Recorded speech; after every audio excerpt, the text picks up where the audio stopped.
So, hello to all and welcome. Good morning, afternoon, or evening, wherever you are in the world. My name is Mark Whitten. I'm the CIO of Kaiser Digital Capital, which is a fund focused on investing in the crypto and digital asset space. Today, I have a wonderful guest, Martin Van Doorlsaer, who's the CEO of Ruby, which is a really interesting company. Martin and I are on an accelerator program together, an Octa course. Martin's a really interesting character. I'd love to get to know him a bit better. And Ruby is a really interesting business in terms of creating access to, museum-worthy artworks and collectible cars. And we share a love of the digital assets in terms of they use tokenization as well. So I'm really interested to have the conversation. So welcome, Martin. It's nice to have you on. Hi. Thanks, Mark. Thanks for having me. My pleasure, my pleasure. So Martin, maybe just let's talk a bit about, your background. Where were you, how did the talk about the genesis and the evolution of your early career and how you came into falling in love with these artworks and collectible cars. Although I share your passion for the collectible cars. If you ever need a place to park them, I'm available. Well, thanks. I'll keep that in mind. No, to me, I think my professional career started 25 years ago. I graduated as an engineer, and as most engineers, I started just a normal career, not in a not in a normal engineering job, but immediately in business. And I was involved in management consulting for about 12 or 13 years, I think. Oh wow. And then basically, those were jobs for me that paid the bills, but not the soul, right? I was heavily involved back then in anything that had to do with culture. I'm a musician as well, so I was playing in a band and I wanted to become a rock star, but that didn't turn out. But in the end, so I was looking for something different, and I always wanted to do something, for myself as well, being an entrepreneur. And at a certain moment in time, blockchain came across. Bitcoin, of course, I think for every one of us, that was the first encounter. And that was in the year 2017. And Hmm. basically, I came into touch with blockchain through a friend. And to me, that changed the world. And a couple of weeks later, I basically quit my job. I said to myself, Wow. okay, I need to find something to do in this area because to me, blockchain is a technology that intrinsically has the capabilities of making our world a better place. Right? I could not really find that in the management consulting jobs I was doing back then. So long story short, I studied a couple of years doing all sorts of initiatives here and there. There was like 3 or 4 initiatives that I basically tagged along in the small blockchain world that Belgium or blockchain market that Belgium had. Yes. Belgium had at the time. But after a while, me and 2 other business partners started a blockchain consulting firm called 2140 Consulting. When was this, more or less? I think it was What vintage? 2019. Okay, so you guys was pretty early to the trade. Yeah, exactly. And we were not really blockchain, I would say, uh, within the blockchain area, we immediately specialized in tokenization. And not tokenization in general, but tokenization by means of tokenized securities, right? Mm. In a process that we called back then STO, security token offering, which was basically the same as an IPO, but um, um, then in a more digital way, using digital tokens. Um, and we were setting up a consultancy offering in this respect, and basically we had quite a lot of clients that wanted to know, okay, how does this work, right? To what can it serve, etc., etc. And we were doing this for, I think, 1 year, a year and a half. And there's one client came up to us and said, Martin, do you have any reference project in this STO practice or business of yours? And I said, well, unfortunately, no, I had to say. So we went looking for a project. And at first, we wanted to tokenize a real estate building, but that Okay. turned out a little bit too difficult, or that was going to take too long. So we basically switched to another asset, which was an artwork. right? And we wanted to do it actually really small, like 100K artwork or something. But then when we started reaching out in the market, for parties that could support us in doing this, the project just became bigger and bigger. And in the end, we tokenized and James Ensor artwork. It's a famous Belgian artist. Okay. 1.5 million euro in value. Sure. And That was your first tokenization. yeah, that was Wow. and it's a security tokenized securities, highest level you could get. And we even managed to bind, or I say combine this with a societal goal, cultural goal. Because what we noticed as well, one of the first questions that we asked ourselves was, okay, if you have a tokenized asset and you have 1,000 co-owners, who is going to hang this artwork in his or her living room, right? Is it going to be the majority token holder or whatever? And then we came up with the idea, why don't we exhibit it publicly? And why don't we, ask a museum if they can help us out? And then it all started rolling. The story became better and better because it turned out, I didn't know that back then, but that museums, especially in Europe, basically don't have purchasing budget for new acquisitions, right? They mostly rely on loans, artwork loans, and governments, government funding is basically decreasing every year, right? So in order to stay relevant as a museum on the private art market, it's a really, really difficult thing to do as a museum. Yes. So then it all came to place. We said, okay, what if we, give access to invest?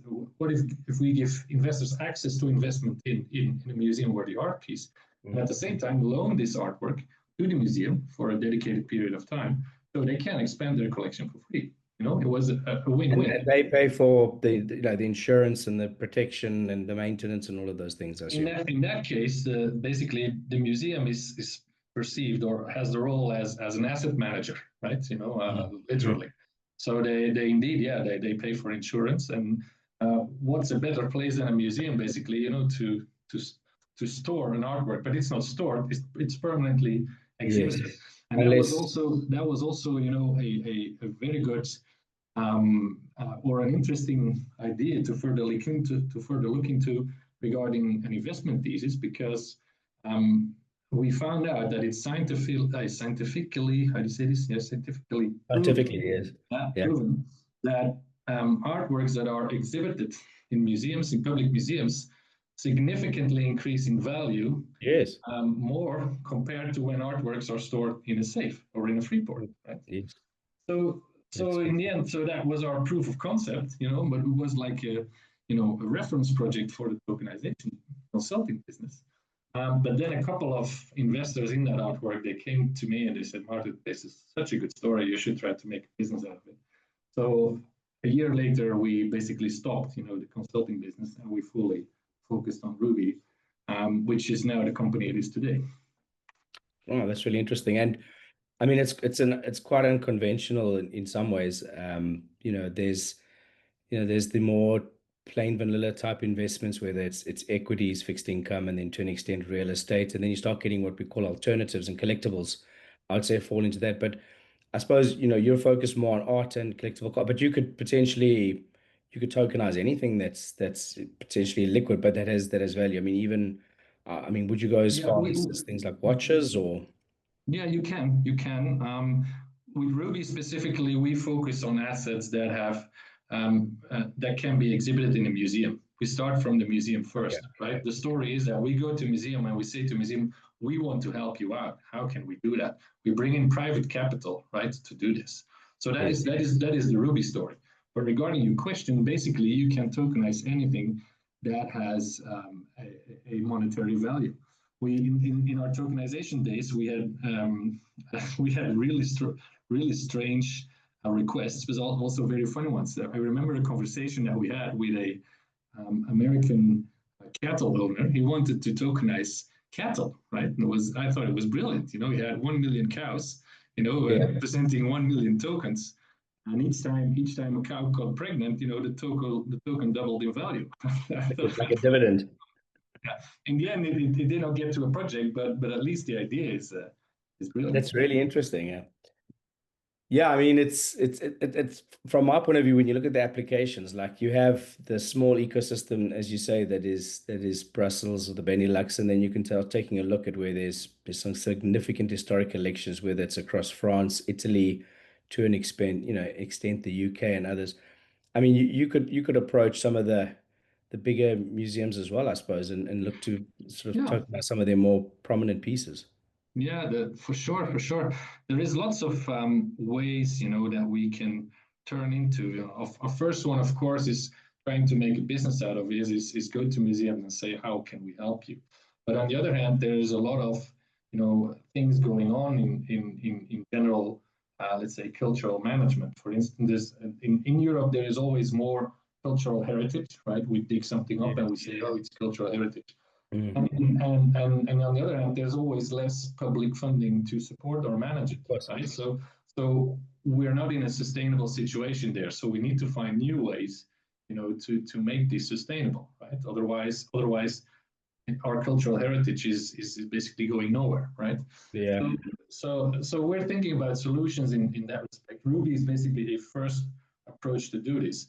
But on the other hand, I remember, a French member of parliament 2 or 3 years ago trying to Mhm. find a solution for the French deficit that was, still there, right? But on a government, country level, the French deficit. The member of parliament basically said, why don't we sell the crown jewels, right? Think of tokenizing the Mona Lisa or the Eiffel Tower, Yes. right? You basically make it public for 49%, right? Something like that. Yes. And that basically means creating liquidity for assets that are illiquid, but that have still so many still a lot of value, right? Also the bragging Italy rights. is the richest country in cultural heritage in the world, right? Yeah. But they're doing very poorly in terms of country deficit as well, right? Yes. So can we find ways, right, to change this in the future? I'm not And saying that what we're doing is the best solution, but it at least opens up the discussion, right? I think it's an amazing way to unlock value, and it creates a secondary market Yeah, where you can trade it, and then obviously there's the bragging rights and so on that goes with it. A yeah. lot of the art, I assume, also goes on tour. It might tour across certain parts of the world where that could also feature. But I think from my perspective, maybe just for people that aren't as familiar with it, like if you could just walk us through the process, like how, so you, let's say you have a significantly nice piece of art that wants to get tokenized. What's the next step? Because you technically don't own it, right? You don't have the 1.5 or $2 or $5 million to buy that piece. So you're going to the owner, and then you're working out, like, just explain the mechanics more or less from start to finish. Well, there's several answers to your question, as we have basically several different investment products. Hmm. But basically, in general terms, a tokenization can happen in many ways. But basically, you have the asset, which means you divide an asset into, let's say, 1 million virtual pieces, and Hmm. each of these pieces you make a regulated investment product out of it, and you start selling these pieces, right? That's it. You start selling these pieces as an investment product. But indeed, either you pre-finance the asset basically as an issuer of the investment products that you issue them, or you come to let's say an agreement with the owner and say that, okay, let me tokenize this for you, basically, right? But there's different approaches, and it depends on where you want to stand as an issuer, right? In the first example, when you pre-finance, then you basically, as an issuer, also own the asset, right? And then you issue securities. In the second example, you as an issuer basically don't own the asset, and then you're more like performing some kind of a crowdfunding action, right? And there's different legislation in both approaches that you need to Yes. follow. See? So that as a start. It's You still interesting.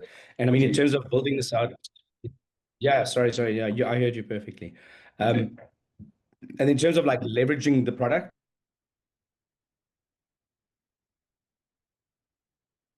like look to more together. So I think the question I got to was, and I heard everything that you said, it was recorded, but then the question is, would you now be looking to sort of formalize this and leverage it in terms of rolling it into a fund type product or like a Yeah. basic offering? Yeah. Well, basically, took our time to figure out, because the proof of concept was already in 2020 when we started it, and it was successfully executed primary offering in 2021, end of Yes. 2021. So that's 4 years ago. But we needed some time to figure out, okay, how can we make this into a business, right? Because it wasn't basically that easy. We throughout the years we had a lot of testing, and we sometimes thought that that first project, although a success, was it just plain luck that we had or not, right, in executing it? But after a while, we started finding the right approach. And basically, what we do now is we have three types of offerings, basically three types of products that we're rolling out. The first one is what we call single asset products. And those are similar products like the first one, the answer, right? We have one asset that we tokenize, and we basically sell those investment security tokens to a retail audience. Really small ticket, right? €250 up to €10,000. That's it. We do that fully automated through our website. Those are products for museums that have been thinking of purchasing a work that is on their list for like 10 years already, and it is with an owner that only wants to give it to the museum, but the museum can never buy it because they don't have any money, etc. So there's lots of situations like that. The second type of product that we build is what we call a multiple asset project or product, and Yes. and that is our first fund-like approach. What we do there is we build a small investment fund, not very big, around €5 million, and this product is basically going to solve a bigger problem for museums. For instance, we have a project called Her Story, and it's a project with the Royal Museum of Fine Arts in Antwerp, and that museum has about 5,000 artworks in their permanent collection. But only 47 of those 5,000 artworks are by female artists, right? So that's less than 1%. Yeah. So as a publicly funded museum in Belgium, a very woke country, they cannot, live anymore, without the thought, oh my God, we only have less than 1% of female artists in our collection. So to them, it's not very opportunistic at the moment to say, okay, Martin, can you help us with one artwork? They would like to have, a collection of 15 or 20 artworks, right? Immediately at once. So the approach there is different. We set up a small fund, and as an investor, you become the co-owner of a collection of artworks, right? Instead of one artwork. And that's a multiple asset approach that we have. But the tokenization is exactly the same, right? The goal is basically exactly the same as well. We try to serve a museum. So those are SAPs and maps, and these multiple asset projects and maps, those are not for retail investors anymore, but we target qualified investors, right? Starting with 50K or 100K investment in those small funds, okay? And then we have a third project, a third approach, and that is basically a feeder fund approach, where we are building at the moment an institutional fund, basically aimed directly for international institutional investors that want to diversify into assets, right? Next to what you told me, real estate, lots of those are, high tickets, €5 million minimum. And basically, this feeder fund is going to serve feeding the maps and the SAP projects. Those multiple asset projects, they're going to be, fed 50% by the feeder fund. And those single asset projects, the feeder fund is going to basically being used as a pre-financing mechanism for those single asset projects. Like I said, for instance, we find a Lamborghini Miura somewhere. That's about €2 million. We cannot make a deal with the owner because the owner don't want it. Then we buy the car first, and then we tokenize it, and then we sell it to the public again. You see, and that's going to work because in the feeder fund, then you have like short-term income, on the SAP pre-financing that we do. It's basically providing bridge capital, and at the same time, there's long-term potential income from the multiple asset projects, right? That only Yes. have a potential income in 8 to 10 years. But Interesting. Interesting. And outside of the sort of the capital appreciation theoretically, and as the artwork, let's say, gets a lot more visibility, and so outside of the capital appreciation that they could achieve by having, a secondary market to sell their tokens to, are there any other rights outside of bragging rights? Do they, if you like, if you bought a Lamborghini and there were yeah, 10 token exactly. We holders? do. We of course, this is a super product, to build a community around, and one of the things we do in our map projects, for instance, multiple asset approach projects, is we give investors a right to match, and a right to match means that those map projects, they take about 10 years. Those are small investment funds that have a duration of 10 years. And at the end, when we are selling the artworks again to the market, investors in the fund have a right to match, meaning that they can match the sales price of an artwork. If we're selling it, for instance, to a third party, because I want to buy that artwork for 2 million that's in your collection. One of our investors can say, okay, I'm going to match that price, and then the investor is the preferred party, right, basically to buy. It's really interesting. Something like that. We do have, for instance, for collectible cars as well. We're now going to start a single asset project, for a collectible car in cooperation with Outer World Museum in Brussels. And the funny thing there is that we, once a year we do an event where basically token holders or investors, we're going to do a contest or whatever, can win a prize, 5 or 10 to drive the car, right, on a circuit somewhere. They're not allowed to drive it themselves, but they can drive along, something like that. So I suppose there's like the tokenization, and then there's obviously the cost of storage, potentially insurance, that sort of thing. Are there any other, I mean, in terms of investor concerns or questions, like what comes up regularly in terms of, is it liquidity? Is it, what do you generally get pushback on? The liquidity is a question, yeah, for sure. I think liquidity is a big question in tokenization, right? So let's say in crypto token markets, for instance, there's a lot of liquidity. Bitcoin, for instance, is very liquid. But if you start tokenizing real world assets, it becomes much more difficult, right? Yes. And we decided to tackle that from the lower level. So like I explained, we have a low scale approach, which are these single asset projects, mid scale approach, multiple asset projects, and then the high scale approach, which is the feeder fund. And we're going to start driving and creating liquidity in full on the lowest level, the single asset projects, because we believe the need for liquidity there is the highest. If you're asking your neighbor to invest €1,000 in an artwork or in a car, they might do it, but those are people that are going to need that €1,000 next year to buy a new fridge. See, so you need to be able to provide liquidity there.